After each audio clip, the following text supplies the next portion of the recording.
Welcome everyone to another in our CEO series here on Learn, Grow, Invest. Thank you so much for joining us. This evening, we will be speaking with Dr. Shante Williams of Black Pearl Global Investments, which is a Jamaican co-founded asset management firm focused on reducing health disparities across the globe.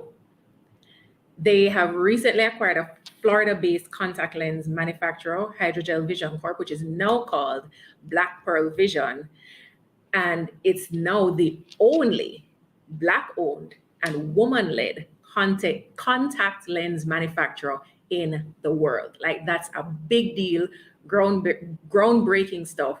And so I know that Dr. Shante has a lot to share with us today, and I hope that you will stay with us to hear the fullness of what she has to say. And we also want you to note that Black Pearl Global Investments has launched its Caribbean office right here in Jamaica. So we're going to be talking about all of that, the acquisition, the Caribbean office, what's in the future for Black Pearl, what kind of investments they do, etc. So lots to talk about, lots to hear, very exciting conversation. So stick around and have your questions ready for Dr. Shante. Learning is the key to successful investing. And who doesn't want to invest in some way? Here at L.E.A.R.N. Grow Invest, we focus on financial education, all with the aim of sharing our knowledge on personal finance, investing, and building wealth. We do this on the foundation of our faith in God. If a more holistic approach is what you need, check out our Grow Faith-based financial coaching program. Find out more about us at learngrowinvestclub.com and follow us on all social media platforms at Learn, Grow, Invest. All right, so as we're about to begin, let us open with a word of prayer. Lord, we thank you so much for this opportunity to be here and to have this discussion, Lord God, to meet together in this way, to learn from those who have gone ahead. Lord, we thank you for Dr. Shante. We thank you for Black Pearl as an organization and all that it is that they have done and will do. Lord, we just put this time in your hands and we pray that all that we are to receive, we will receive, and all that should be said, all that everyone who should be inspired will receive everything that they are to receive from you. In Jesus' name, amen.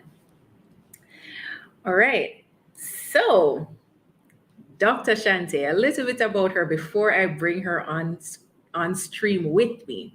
Dr. Shante is a distinguished venture capitalist, business owner, inventor, intellectual property strategist, and private investor, right? Powerhouse woman. Currently, she serves as CEO of Black Pearl Global Investments, a Black-owned asset management firm focused on reducing health disparities across the globe. In the venture capital sector, Dr. Shante continues to break barriers with Black Pearl's fund focused on reducing health disparities across the globe. Black Pearl is an advocate for those who continue to experience inferior outcomes and reduced access. Black Pearl's tagline, "Be well, do well," captures the firm's mission to invest in transformative companies around the world. She has received numerous awards for her business and entrepreneurship efforts, and her thought leadership is frequently published in national and international media outlets. Dr. Shante earned her education in the US with a bachelor's degree from Winston-Salem State University in North Carolina and a Master of Business Administration from Queen's University of Charlotte, North Carolina. She holds a doctorate in integrated biomedical science, specializing in neuro-oncology and pharmacology from the Ohio State University. So with that, I will ask you to welcome with me Dr. Shante. Hi, thank you for having me. I'm so excited to jump right in. Hi. Yeah. Yes, we are so happy to have you. It is really indeed a blessing to be able to share this screen with you. When we just made the connection and I read about you, like about your bio and your history, I was like, wow, you've done a whole lot, right? So it really is a privilege to be able to share this platform with you and to have you here to speak with us. And I really hope that our audience takes this time, takes this opportunity to benefit from having you here. Ask all the questions, guys. Ask all the questions. So let's start from the beginning, right? How did Black Pearl come to be? Oh, so I have to say, the fact that you're founded on Deuteronomy 8:18 ties right into how Black Pearl came to be. When I decided to leave the clinic and I was giving a talk about impact in the community, happened to be talking to a group of pastors. One of them was actually an alum from my undergraduate university. And he comes to me and he says, you should meet one of my parishioners because I think you guys have some similar things going. And I'm going, okay, sure. And he says, you should come to my church on Sunday. And I'm thinking, okay, you're just trying to get me to come to church. But I did. I was obedient. And lo and behold, I went to the program. It was actually a Women's Day program. And it was talking about taking off the veil. And, to stop hiding. And after service, I shook the pastor's hand and he came to me and says, okay, well, here's the person I was talking about, which happened to be Dr. Carl Smart. He and I connected during that time very briefly. I mean, it was absolutely no more than a 5-minute conversation. We exchanged information and then went away. And about a year later, I didn't know at the time, Carl was actually double checking as I guess he's native Jamaican. So I guess he was double checking to make sure I was legit. And then he came back and said, hey, we should chat. So I came over after a Thanksgiving meal to his home where his entire family was there. And we started talking about what I was doing. And he said, I'm really interested, but I don't think the thing you're doing right now is what you should be doing. And I'm thinking, okay. So we started talking. He's a critical care pulmonologist. And I started talking about my background in the clinic. And pretty soon we started to see, two Black people who both have gone through the clinic, who have both worked in areas that there's a lot of disparity. Maybe there's a lot of misinformation. Ultimately, we did not want to perpetuate the same inferior outcomes. And so we started saying, if other firms can invest, we can invest and we can do it much more accurately because we actually have the clinical background. And so from there, Black Pearl was actually born. We really started thinking about what is it going to look like to make impact. And, I think to some people's surprise, we never really intended for it to be a local thing. From the very, very beginning, from our inception, we started talking about Black Pearl being global. So we already knew we were going to do work in throughout the Caribbean. We already knew we were going to do work in Africa, thinking about Asia. But from the very, very beginning, we, as they say, thought really, really big instead of, thinking small. How do we do this little small thing? So that's how Black Pearl came about. I love to hear that. Absolutely love to hear that. Just that answer alone is so inspiring. The fact that you're thinking big from the beginning, and it also just underpins the importance of relationships. Like, who knew that it would have been such a beneficial meeting, so we should take that opportunity to meet and network. My husband, Jermaine, would love to hear that, would love to hear me saying that, because it's not my first choice to be networking, but it's his. And honestly, he has done so much for this community through his networking. So thank you so much for sharing that. But so my next question, of course, is, so why the name Black Pearl? Well, when we think about rare jewels, I think every human life is a rare jewel. We started saying, what's the rarest of jewels? And so, of course, there are some diamonds and other things, but we came upon the Black Pearl, and it's like, oh my gosh, this is very rare. It's very expensive. And ultimately, it really encapsulated how precious I think life and, our coming together really was. I will also just say, as a side note, we didn't know until a little bit later. I think Carl and his son were watching a movie, and the Black Pearl is actually the Pirates of the Caribbean ship that could not be caught. So we have several meanings of our name. That, one is really kind of deep, and the other one's kind of funny. But also, the Black Pearl was a really a hard to find ship. So I guess it all ties together. Yeah, it does. Love that rarity and the value of life. Beautifully said. So, what inspired you? Because you mentioned that you were, and it would have been in your bio as well, that you were in neuro-oncology. Like, that's a very specialized field. What inspired you to switch from that and get into investing? So I think coming into my career, I was really uncertain as a young person as to what I wanted my life to be. I had a very strong underpinning and niche in science, and so in the clinic, I started thinking, okay, this is kind of cool. I touch patients, I get to see how the things we create and we're experimenting on can really help folks. But ultimately, I was stuck in a little bit of a decision making matrix. I went, this is important work, and I love what I do. Uh, but I don't think this is all of what I'm meant to be doing. Yeah. And so I, probably foolishly at the time, just said, I'm going to talk to my advisor, who happened to be the head of neuro-oncology. He was very important, and he was not someone that you brought your trivial, wonderings to. He actually said, okay, well, let's think about, there are lots of other spaces you can go with this particular set of skills. And he says, well, you give this a try, stay in the clinic, finish out your studies, really make sure this is not what you want to do, and then you can switch over. And so for me, it was really about following what I felt like was the voice inside of me saying, this isn't it.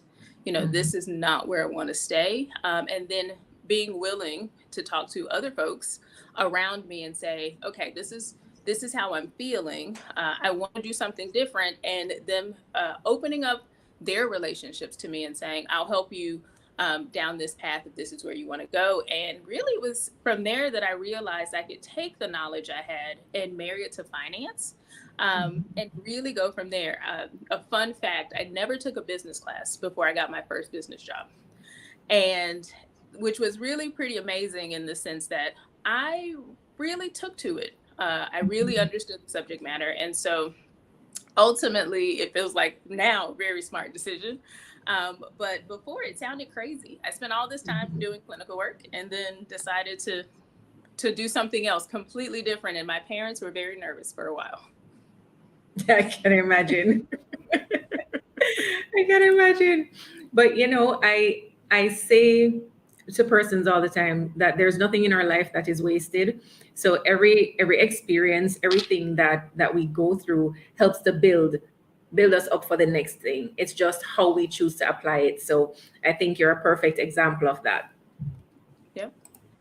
Yeah. And you kind of touched on it regarding my next question. I was going to ask, how does your background in medicine impact your decisions as an investor? Well, I think for us, we are experts, if I can use that word, in healthcare. Many people who do what we do, who value technologies in the healthcare space, who read the data, that's not their background. And I realized having that skill set made me incredibly valuable. But one of my favorite sayings to people now is, you might have more money than me, but you can't outlearn me. And that's because now everything that we do in the firm, we have a background, but we are willing to learn. So we continue to dig deep inside the healthcare data to really make sure that it's making the impact. And so for me, that background in science, that background in healthcare now just means that when we decide to take the next step forward in a healthcare opportunity, we are making a very, very informed decision. We're not just jumping off and thinking, okay, let's see what happens. We actually understand what we're doing, which is a little bit different than a lot of investors that go into a space that they don't have a background in. Yes, yes, yes. And our community knows how much we value learning. So I love, love, love to hear that. And it's absolutely true. I think that, I mean, I might be a little biased because I have a background in science, in the sciences as well. So I actually studied biotechnology. Yes. And so that was my thing. I didn't have any formal financial training either until I went into financial field. So, you know, it was like a huge shift. So I totally get it, but definitely one that's worth it, and that willingness to remain open to learning opens you up to so many possibilities, so many possibilities, right? Yeah. So let's talk about some of the investments that Black Pearl has actually made so far. We're going to dig into the most recent acquisition a little bit more later, but what else have you done that our audience could be informed about today? Well, I'll highlight two different things. I mean, and they are really very different, but their one commonality is the how special the founders are. So at the tail end of 2021, we made an investment into a clean beauty brand called Absolute Joy, and Dr. Ann is amazing in the sense that she came again out of the sciences. She was in the pharmaceutical industry for a very long time. And she actually ran several divisions. And while she was in France, she saw that, there was nothing for her skin. She's a Black woman that worked. And so she started working. She pulled on that chemistry background, and she created these really amazing products. We saw what she was doing. There are no other clean beauty brands that are specifically made for melanin skin. And to take it one step further, she calls it seasoned melanin skin. So skin that's, been around for a little while, and maybe we didn't take such good care of it. But we started to see the impact she was making on confidence, because a lot of people might think, oh, skincare isn't healthcare. But if we think about so much of what our skin tells us, how healthy we are, the foods we're taking in, the chemicals we're exposed to, our skin is our biggest organ. And so we saw what Dr. Ann was doing, and we supported her. Her products are now available and on sale. I use her products as well.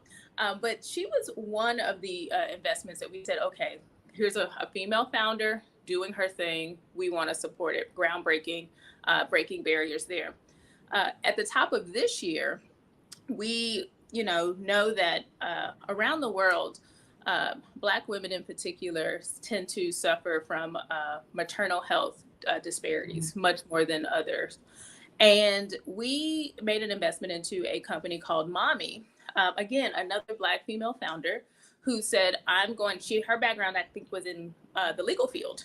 She said, I see a problem, I'm going to help fix it. And so she put together this tech platform that helps connect mothers with all of the support, or expecting mothers with all the supports they need to have a healthy delivery. So you have people that understand and look like you, who are giving you that support, that are listening to you, so that your voice isn't just, some other patient.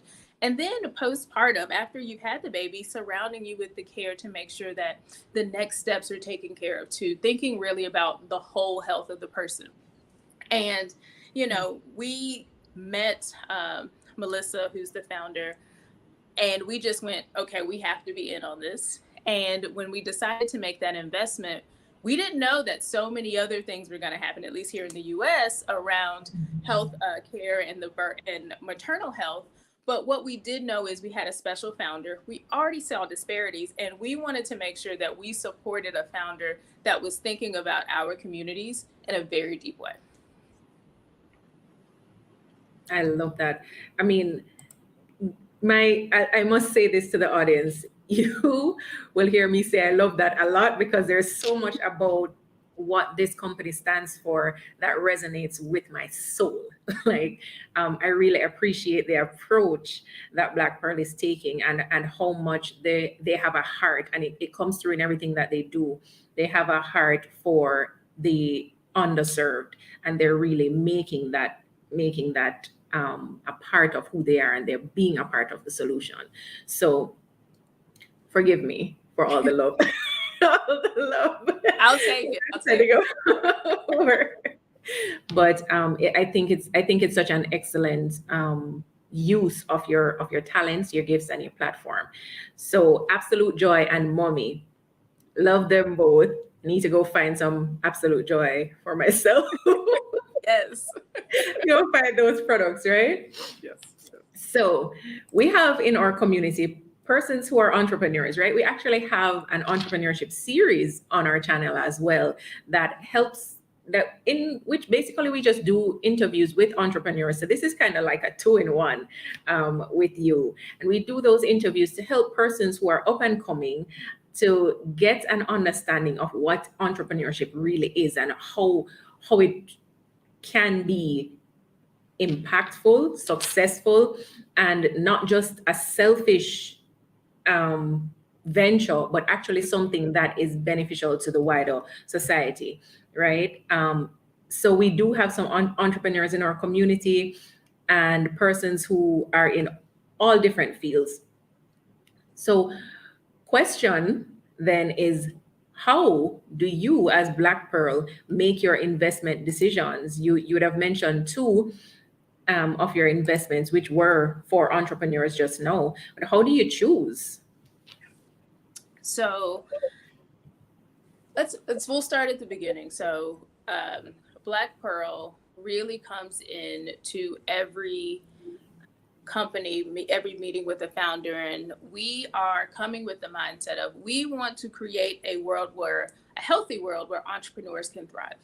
And so, we're founders. I've founded two other companies other than this one. But our first criteria, especially on the healthcare side, we ask, a few questions. Does it improve outcomes? Will it reduce costs? And can it decrease disparity? All of that centers around what's the impact. So for us, you come in, you have an idea, and we don't invest in technology for technology's sake. We want to see something that, is coming in and solving a problem.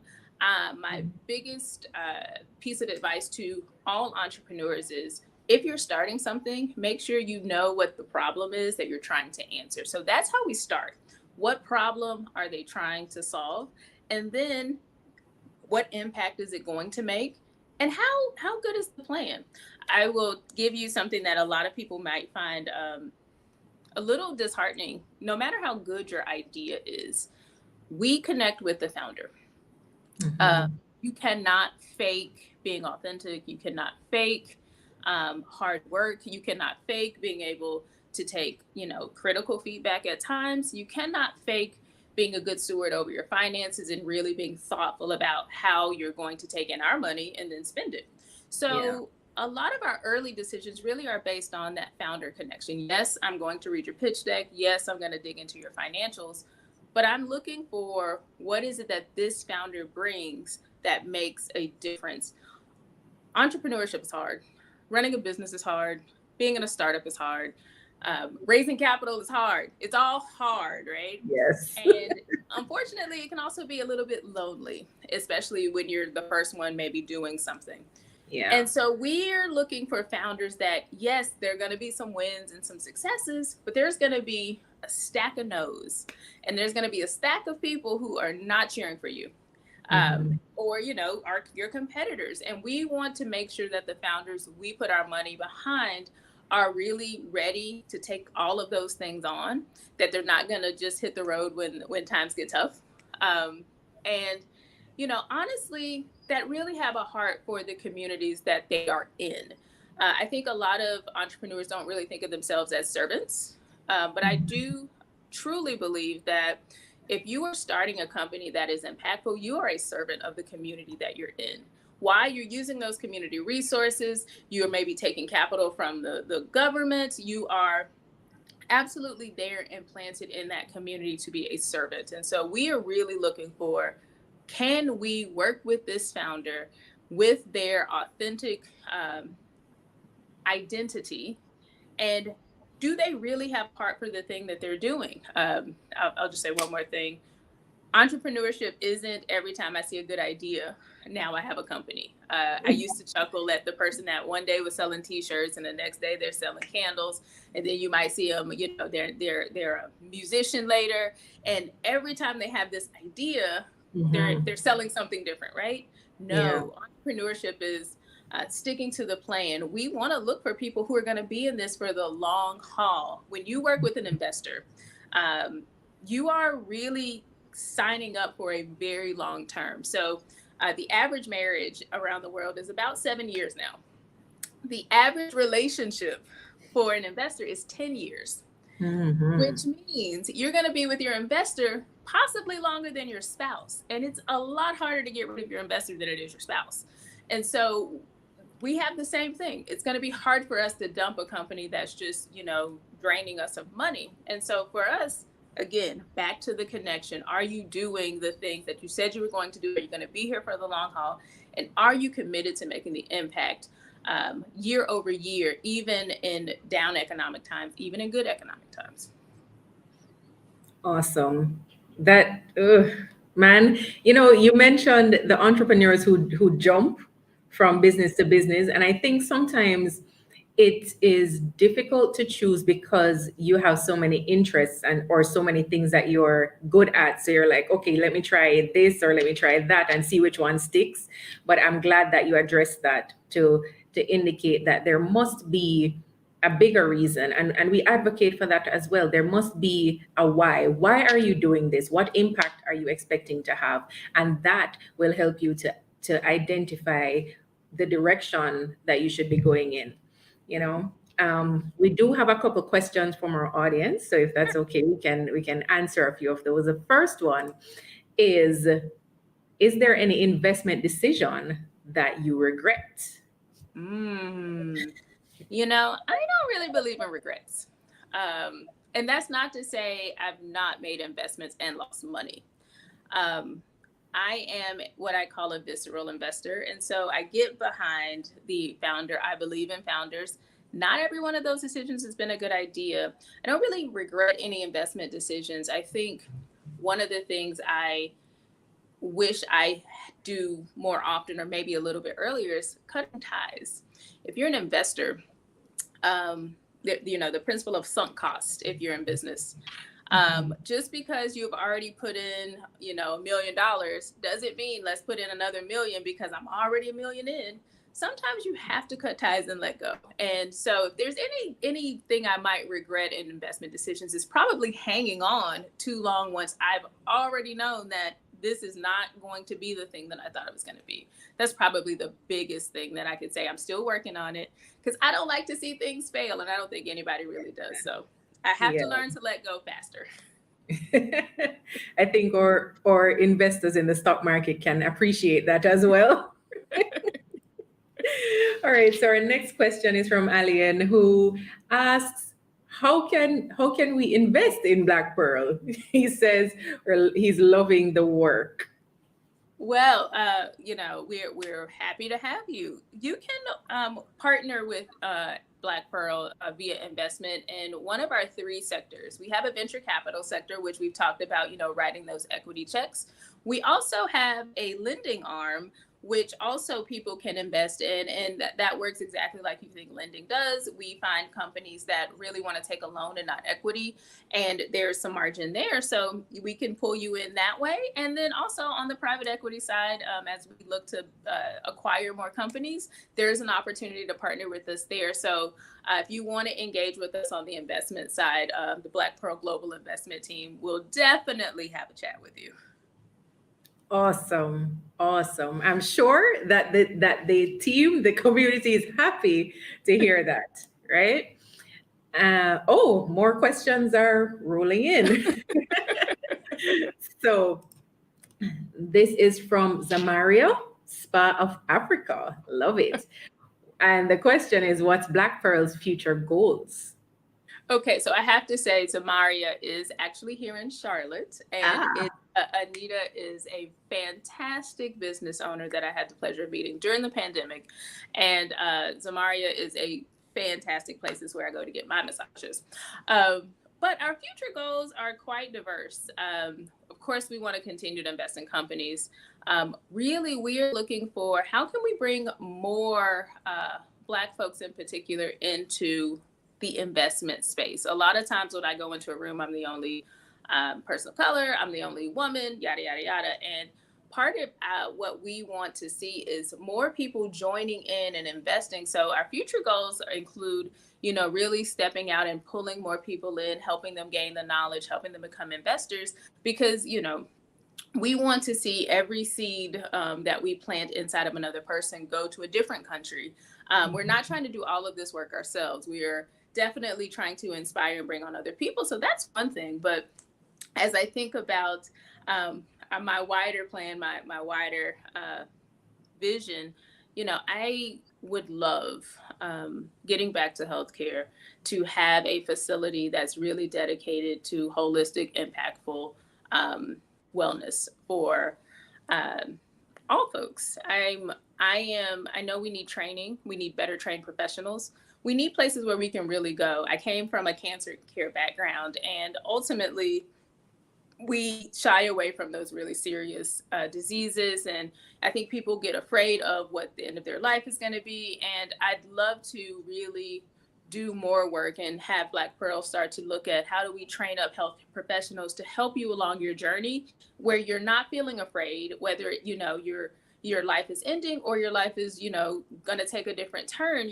really coming and circling and encapsulating the whole person and helping them be happy and healthy as they move forward. So that's something that's always working in the back of my head. How can we do that? And, don't be surprised if you see a world-class training facility with the Black Pearl name on top of it. That sounds brilliant. So I'm going to take one more question and then we're going to get back in, right? So Stacey is asking, what are the responses, both negative and positive, that you get being that you are female in business? Oh, well, always mixed. I'll start at the positive. Let's be positive. A lot of people don't expect to see a Black female in a lot of the spaces I'm in. And so sometimes it's just like, okay, yes, happy to see you, right? The response on the positive side really is, how can we help? How can I partner? Who can I introduce you to? That's something that I think a lot of people don't expect. Not everybody is trying to come against you. Some people are saying, what can I do to help you move forward? And that's been really amazing. There are so many people who have come along and said, I don't really do what you do, but if I know something or someone that can help you, I'm willing to push you forward. On the negative side, I think, just like I said, people aren't expecting me. Some people really don't expect me to know what I know, to be able to do what I do. I've been asked to go get the coffee because people have mistaken me for the secretary. I have been mistaken for, a different worker in the building and been asked to show ID. I've been accused of, I won't say the words, but I have a pretty aggressive personality type.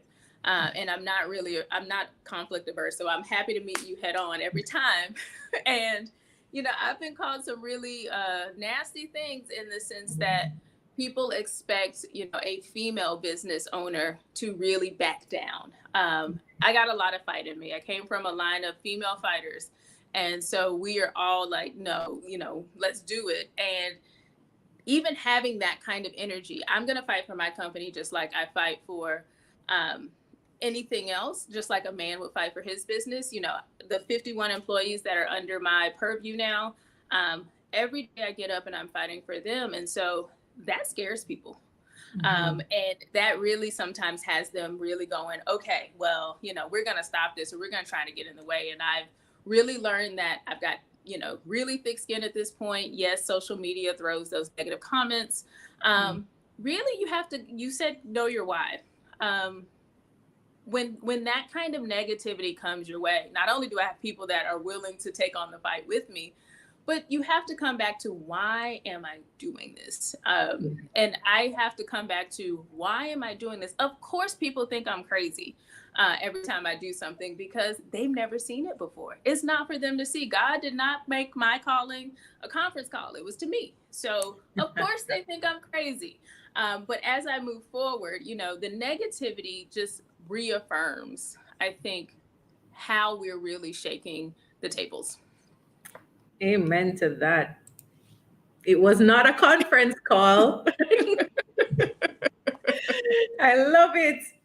Okay, so I do see a few more questions, and guys, feel free to send in your questions. We will get back to them. And we want to talk a little bit now about the most recent acquisition, right? That is now Black Pearl Vision. So, Dr. Shante, can you tell us a little bit about Black Pearl Vision? Well, first and foremost, I have to say this beautiful blue eye color is, of course, not my natural eye color. It's actually one of our products. These are Black Pearl Vision contacts. But Black Pearl Vision it's a contact lens manufacturer. I think at the very beginning, we have a product, if you wear prescription contact lenses, we can fill your prescription. It is based in Sarasota, Florida. It's actually the company that we acquired. It's been around for 20 years. So they have quite a good brand. They are well known in the industry. The people that work there in Sarasota are really special people, I will say, that work very, very hard every single day to deliver quality products. But when we came into Black Pearl Vision, or when we started thinking about, is this an opportunity for us? Of course, we said, okay, can we make money doing this? Of course, people buy contacts. Can we, grow this business? Of course, that's what we do. But then that next question is, can we make an impact? And yes, we can. We can take all of the pieces of Black Pearl Vision, whether it's its facilities and be useful, whether it's the contact lenses and help more people with vision. There's so many vision issues across the globe, even as we start to think about what our corporate social responsibility programs will be. We're starting to think about how many people are blind or going blind, and how do we use and leverage this unique space in the ophthalmology industry to forward their agenda, to make an impact. So for us, it just checked all the boxes. And, ultimately, we left it down to how far can we really grow this thing? Are we in this for the long haul? And absolutely we are. We have received so much support, so many people trying to buy the lenses that, now it's like, are you going to buy another contact lens facility? And I'm thinking, just bought this one. But Black Pearl Vision for us is just doing something that a lot of companies don't do, which is owning the products that we use every single day. Right. And I believe you would have mentioned that the contact lens that you're manufacturing are conducive to our melanated skin. Yes. Which is also wonderful to have. Yeah. Well, I'm not gonna sell a product that doesn't work for me or my people. So that's always important. Even down to if you don't wear contacts, or if you had to wear contacts, contact lenses can be a little bit frustrating. They can get dry, they can be uncomfortable, and we make a lens that is none of those things. And I wear them every single day. Awesome. So what is the bigger vision for Black Pearl Vision? Because you mentioned, when you were considering, can we grow this? What kind of impact can we have? What do you see in the future for Black Pearl Vision, and how do you see it having an impact? Well, first and foremost, we have started to move into countries and territories where the company previously wasn't. Some contacts are very difficult for people in those countries to receive or to get. So for us, moving into Africa is new territory, moving throughout the Caribbean is new territory, moving through Latin and South America, again, really saying, how do we bring a quality product to those folks? So that's part of the vision. Two, as we think about this we have two really nice facilities. And both of those facilities, we know, took a lot to stand up, you know, from clean space to having them inspected and certified with the FDA and other regulatory bodies. We started looking at how do we support other people in the healthcare space that are building products, that are doing things that are hard to do, and you need space to do them in. One of the reasons why a lot of folks can't get their products off the ground is they don't have a facility to package them in. They aren't able to find a workforce that they didn't necessarily have to pay out of their pocket. They don't have ready to go, ready turnkey spaces where they can bring their company concept in, maybe work with people in healthcare to help make it better, but then a place where they can test it and they can package it and ship it out of. And that is a part of the longer vision where we can start supporting some of these other businesses that say, okay, I need to get my products packaged and manufactured in a space that's already regulated. If we can reduce those barriers to entry, we can get many more impactful products out. So that's definitely on our horizon. And I think we'll try to start piloting this sometime in this quarter. And then as we move into next year, you know, hopefully we start to think about, you know, bigger facilities that can accommodate more of this co-creating space, especially on the healthcare side. So that's a huge deal. You're telling us that you are willing to allow other persons, other manufacturers, or other inventors then to come in and use your manufacturing space to be able to get their products out. Like, that's not normal. Okay. I just want everybody who is listening to this to understand that that's not normal. But it is a powerful thing because the why is bigger than just having money. So you're not trying to hold a corner just for yourself, but you're trying to expand it for everybody else. Like, that's major, and it is a blessing to the space. So, and you're saying that might start this quarter. Yeah, we've started looking at. We've already identified the space in the facility. Started to, you know, rearrange so that we can accommodate at least the first company in. And so, yeah, when I put forth a plan, I am really fortunate that I have a team of folks that don't just think I'm crazy. They say, how can we get this done? You know, really starting from a position of yes. How do we get this done? How do we really think about this and make it work? And so, yeah, it's moving quite fast, and we are really excited about it. That's amazing. So how, if someone is interested and they're in that ophthalmology space, how would they get that opportunity to start working with you guys in that way? Yeah, well, you know, of course, you know, come through our front doors.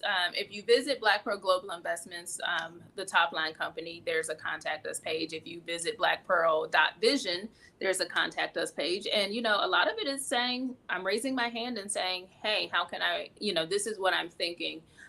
We have an open contact policy. So just because we don't know you now doesn't mean we won't do business later. So definitely hit our contact pages. If you want to just send a direct email into Black Pearl Global Investments. The email is info@blackpearlglobalinvestments.com. And, you know, tell us what you need. Tell us what you're thinking about.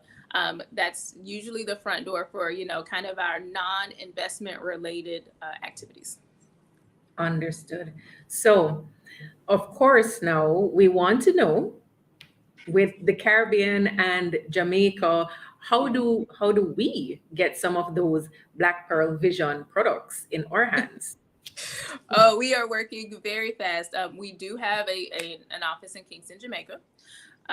We have shout out to the Black Pearl employees that are on the ground and really figuring out who are we going to be working with, what distributors, what shops, how do we get product in, what kind of product are people interested in. So all in the works. And you can currently, if you actually have a contact lens prescription currently, you could go to our site and we can get product to you. So we're not on the ground just yet, but we definitely can get it there via the post. So, that's how you get some of those products in. And, we're really thinking about, what kind of support we can provide to those entrepreneurs and small businesses on the ground that are already doing vision work. Okay. That's good to know, that we can get it now, first of all, and that it's in the works, right? So why? I mean, I know that you have a Jamaican co-founder, right? But is that what inspired you to have Jamaica be the headquarters for the Caribbean office, or was You it know, something else? yes, and lots of other things. So, Dr. Carl Smart is a native son. I think a part of the diasporic story for a lot of people who have left where they were born to go get educated and make a life and then reach back and help family members. A big part of that yearning for those folks working in the diaspora is giving back to where they came from, and saying, how can I help the next person? And some of that is also, how do I create an environment where they don't have to leave in the first place? And so that's part of what started driving us as we took a deeper dive. Of course, the island of Jamaica is ripe for opportunity. It's doing lots of things, but it was a good jumping off point for us in the sense that we found a lot of friendly advocates when we did decide to start the exploration, from government to other business owners, and really knowing, Carl as a Jamaican American now, we know the work ethic, so we know that, people are going to make a way, even if, it doesn't look like it's going to work. And that's something that's always inspiring me every time I'm in Jamaica. Guys, you hear that? I hope our diaspora and our local Jamaicans are hearing, they're listening to that very keenly and taking it to heart. It is beautiful to hear that from your perspective. So there are a few other questions that came in. Zamaria, again, I was asking, are there challenges as Black investors internationally, especially women? That's a mixed question. Internationally, unlike in the US, there are a lot of women leading, women presidents. We haven't even gotten there in the US. So I would say Black investors that already have the capital don't necessarily have the same obstacles to get to leadership, but raising money is hard, I think, for women around the world.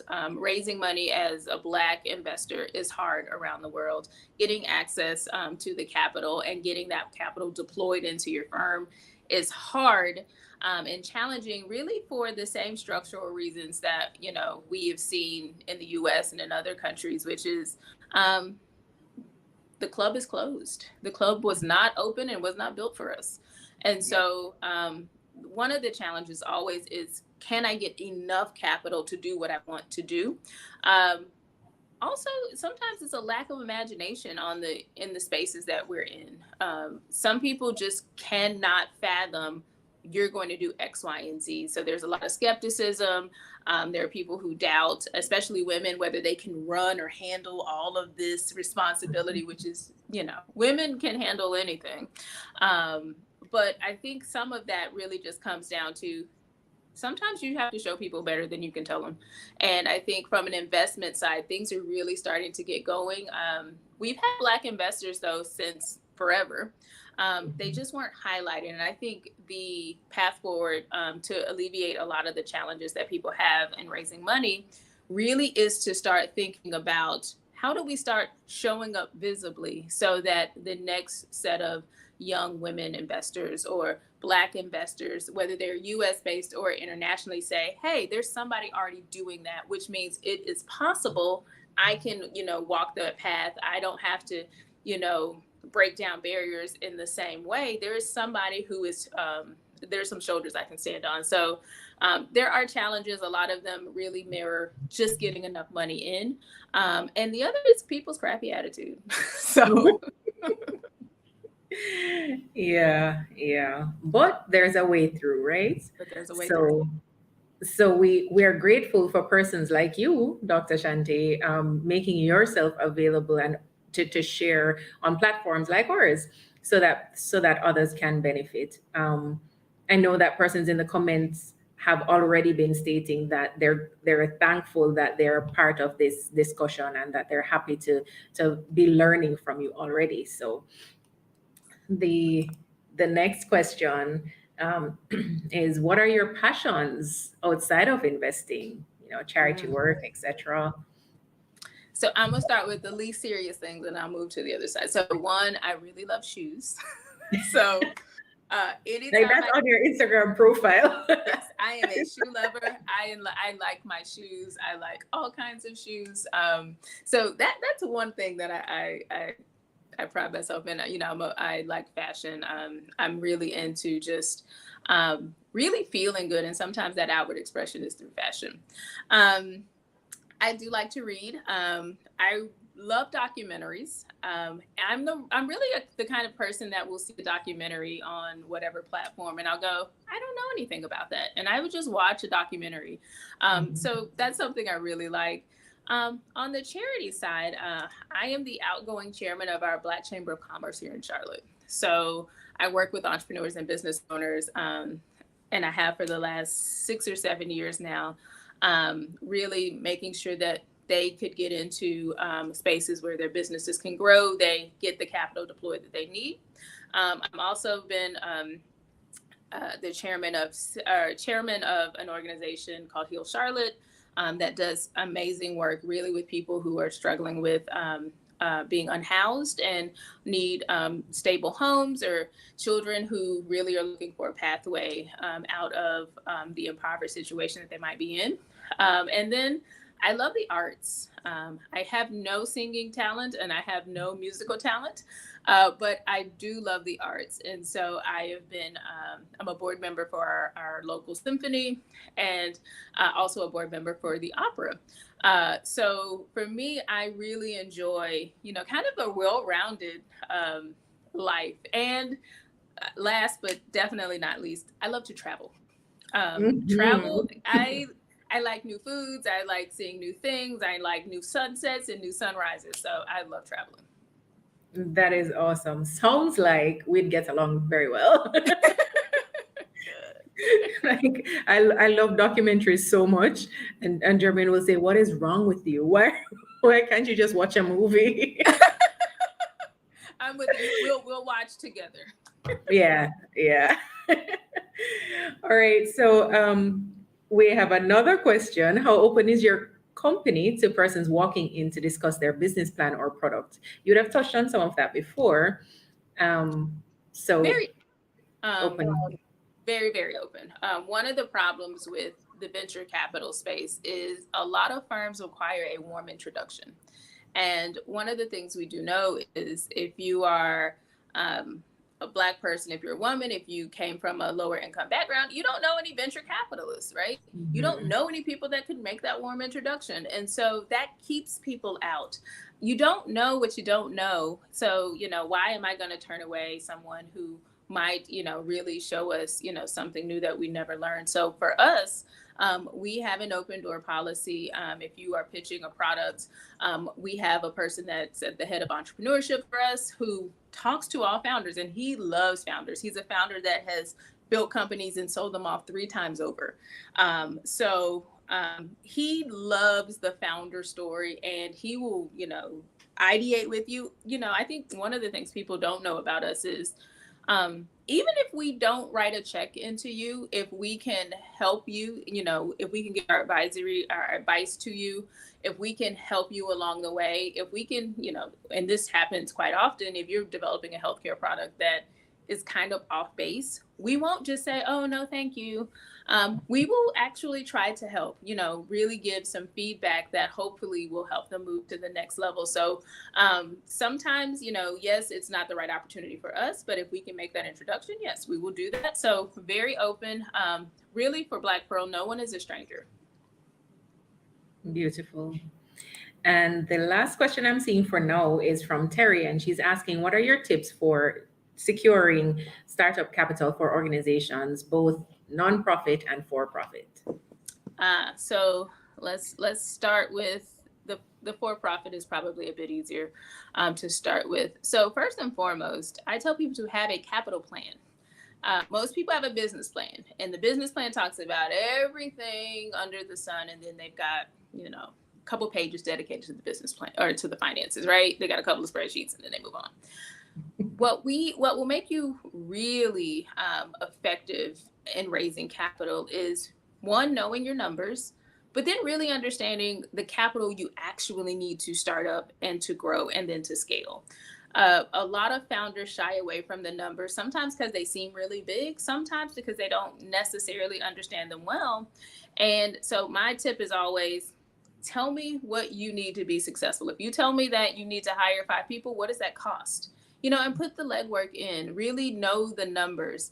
So that's on the for-profit side. And then I will also say the other thing is, a lot of business owners forget that if you're trying to raise startup capital from investors, you have to actually have a business. If you cannot tell me how you're going to make money, this is not going to work. For a lot of companies, they get really sucked into the passion of, starting a business, and they forget, I've got to make money. My biggest tip for getting startup capital is sell something. I know that seems maybe a little silly, but if you can show me you have something that people are willing to buy, and not just once, but over and over and over again, then all of a sudden I'm paying attention to you because you have a business. And that's what, where a lot of people really fall down. On the nonprofit side, I will tell you, and a lot of people will tell you, I tend to think nonprofits sometimes aren't the best avenue for starting a business. And why do I say that? Not because the work they do isn't important. You can have a for-profit social impact company that is structured like a business that does exactly the same thing as a nonprofit. In the nonprofit space, a lot of people are very reliant on the government or grants, and that's not usually very effective if you want a long-term plan. So just like a for-profit company, a nonprofit has to have a really sound funding plan. How are we going to bring in money? Who are we serving? How are we going to get monies in to serve them? A lot of nonprofits don't think like it's a business. They think, oh, this is charity, or we're trying to do good. You can also do good and make money. I like every nonprofit founder to remember it's not for profit, meaning not that you don't make any profit. It really means the funds you generate, you keep recycling back into your mission. And so if you're a nonprofit, you're solving a problem, hopefully, but think about your product in a different way. And really, for me, how do you get off of the grant cycle system or the government system? Because we know that they can be very temperamental, and what they think is important today, they may not fund tomorrow. So those are a couple of quick tips. Absolutely. Thank you so much for that. I hope Terry was taking notes as you're responding. And I love that. Think about the nonprofit as a business, like structure it as a business. I don't think that mindset or that way of thinking is actually promoted very often, because it's just seen as, oh, it's a nonprofit, then it should go the regular way. But you're a ceiling smasher, so expect to hear different things and different opinions, different options from you. Oh, I'm sorry, I missed a question. So apparently there is a question asking if there are any roles available at Black Pearl. I get that question a lot. We always like to know people, and there's always much work to be done. Um, do we have any current openings today? Not necessarily, but that doesn't mean that things won't change very quickly for us. So we always encourage really talented people who really know their skill set, and I think that it can be helpful to Black Pearl, since I'm talking to a Caribbean audience here. If you're on the island of Jamaica and you are thinking you might be interested in coordinating and working with our on the ground team there in Kingston, definitely reach out.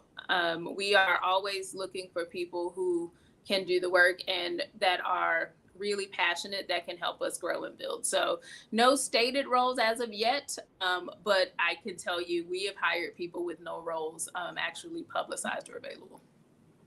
All right. Thank you for that. I'm sure the team would love to hear that. All right. So we are winding down to the end of our session here with Dr. Shante. So if there's anything else that you'd like to ask her, now is the time. Just drop those questions in the comments, right? So I just wanted to ask you, Dr. Shante, what are some of the challenges, the biggest challenges you have faced, and how have you been able to overcome them while remaining focused on your purpose and your direct call? Oh, I'm no different than every other entrepreneur. So always getting enough capital in is a big challenge. Trust me, whatever people think I'm doing today, if I had, just $1 billion more, I'd be doing 1 billion more things. So I'm, pulling capital in is always a challenge. Really, the way I get around that is having a plan. The same advice that I give people is the advice that I take myself. Another challenge I do have is really making sure that I make time for myself. Meaning you cannot be the CEO or the founder or, the savior of the world, if that's what you want to do, if you are run down. And really learning how to take time apart to recharge, whatever that means, take time Yeah. to get focused. You cannot hear your calling if you are always running around and talking. So I have had to make so much more space in getting quiet and saying, why am I upset? Why am I stressed? Why do I have anxiety? And sometimes it's because I haven't gotten quiet enough to listen to what should I be doing. I'm in the healthcare space. I started this year definitely at the highest weight I've ever weighed in my life. And I just thought, this is not going to work. So I started making space and being very intentional about what I eat, making sure that I'm sleeping enough. It surprises people that I do get 8 hours of sleep a night, making sure I'm drinking water and staying hydrated. And then I have a trainer. I work out, and to date, I've lost about 40 pounds. And, honestly, that's all about the better I feel as a CEO, the more work I can do. And so in order for me to do well, I do have to be well. And so really one of the biggest challenges for me is just sitting down and making time for myself. Yeah, yeah. I absolutely get that. I literally had to do that this morning. It would be like, nope, I'm gonna stop. I'm not going to do anything else until I have this time, this quiet time for just me to sort my head out. And that was what made my day as productive as it was. So I definitely get that. And the workout, the eating well, all of that, it's just like, yeah, taking care of you. It's not always the easiest thing, but it's the necessary thing.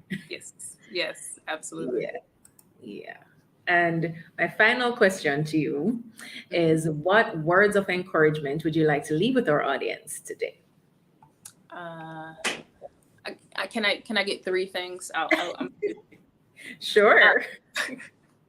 So first, if you're an entrepreneur, whether you've been in it a day or 10 years, sometimes we try to make sure we can see the whole plan. What are all the steps? And I think what we all need to remember is we just have to make the next best step. It's just one more step. Internally, Carl and I have a little saying, and I heard someone say this and it's stuck with me. They said, if you truly believe that you're walking by faith and God is directing your steps, then why aren't you just walking? Right? You don't have to know anything else, but if my steps are ordered, I just need to walk. So internally, between me and Carl, some days he goes, "How you doing?" I'm just walking.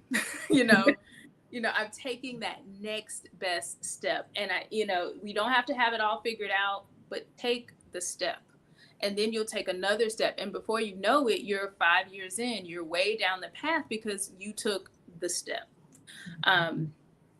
The second thing I'll say is, my grandmother used to, she grew up in the 50s and 60s. Well, she grew up way earlier than that, but, she loved doo-wop music. And she used to say, it's your thing. Do what you want to do. And for me, that's what I'm doing. We don't do what we want to do because we are chained to what we think other people expect us to do. And you have to shake that if you're going to be a CEO, if you're going to be a founder, if you're going to be an entrepreneur. You have to shake other people's expectations and do what you want to do. It does not matter if there are 11 million other people doing it too. No one can do it like you. And so you just do what you want to do. Every time I say it, I just hear my grandma say, it's your thing. If you want to do it, you can do it. And you don't need people to co-sign on what you want to do or who you want to be. And the last thing, ridding negativity out of your brain. If you think about how we talk to ourselves, we tend to be very negative. A lesson that someone had me do is like, all of the negative things you think about yourself, about your body, about your business, whether you're capable or not, write them down. Literally write them all down and then read them out loud as if you were talking to someone else. And doing that, you start to go, oh, I would never talk like this to somebody else. Then why would you talk about it to yourself? So ridding those negative thoughts out of our brain. I'm going to do a quick little thing with you. So the human brain, my favorite organ, is a magnificent thing, but it cannot think negative. It cannot do the negative reciprocation. So if I tell you, don't think about an elephant, you know what you're going to do? Think about an elephant. Why? Because your brain never heard the negative. The don't. Mm-hmm. It doesn't hear the don't, which, the analogy is if you are a skier and you want to avoid the trees, you don't think about the trees, the thing that's going to smack you. You think about the snow. You think about the thing that's going to keep helping you to go. So that's the positive thing. So focusing our brain on the things that are positive versus the things that are negative, because your brain can't even process it. It's going to do what you tell it to do. If I say, don't do X, it's going to do X, right? So I might as well just stay on the positive and stay on the path. So those are my 3 things. That is awesome. And as you're saying that last one, that our brain doesn't process the don't, I'm thinking about our son and I'm like, how many times per day do we tell him don't? Don't? He just heard do. and it's so true because essentially you say, don't touch it. And he goes, am I trying to? So thank you so much for those nuggets, for those 3 things. And thank you, Jermaine, for putting them in the chat. 1, take the next best step. 2, do what you want to do. And 3, get negativity out of your brain. Yes. Powerful stuff. I so appreciate our conversation here this evening, Dr. Shante, and I know our audience, they've been enjoying themselves in the chat. So, it's just been a pleasure speaking with you. And again, I really have to just commend you for all the work that you are doing and for the difference, the impact that you're making. And we look forward to seeing Black Pearl go from strength to strength, and especially as you come here with your Caribbean headquarters in Jamaica. We look forward to the awesome work that you will do. So, for everyone who has joined us, thank you so much. We appreciate you. Remember to take the time to like the video, to share it, to subscribe to the channel, and to share your thoughts in the comment section under the video as well, so that Dr. Shante can see them and we can also respond. If you have any other questions, please do feel free to drop those in the comments as well, and we will pass them on to Dr. Shante for you. All right. And yes, please do follow Dr. Shante on all platforms, and Black Pearl Global. We will drop that information in the description box. So I think that is it. Thank you guys. I'm getting some comments some compliments in the comments. So thank you guys. And again, just have a wonderful evening. Dr. Shante, we pray God's richest blessings over you and over Black Pearl, and that you will continue to do amazing things and make true impact in this world. Bless you. Good night, everyone. We will see you in the next one. Thank you. Thank you.